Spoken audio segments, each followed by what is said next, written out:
Oh, that's not true. It's just a myth. Hey, it's Dr. B with 10 on religion. What is myth in religion? The common usage of the word myth today actually goes back to ancient Greece, where a myth was simply a story.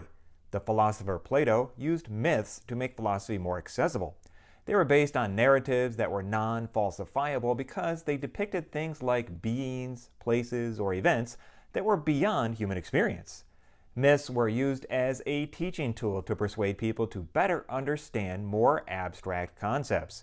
Human reason has limits, and when those limits are reached, it has to rely on something beyond itself or myths.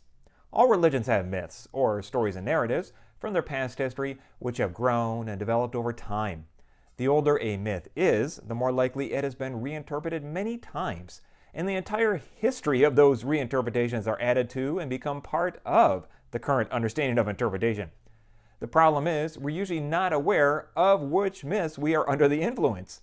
This is where religious symbols come into the picture because symbols are the external manifestations of myths. The relationship is between a particular symbol and a particular interpretation of that myth. Take the figure of Abraham, for example. The symbol has a different mythic interpretation for Judaism, Christianity, and Islam.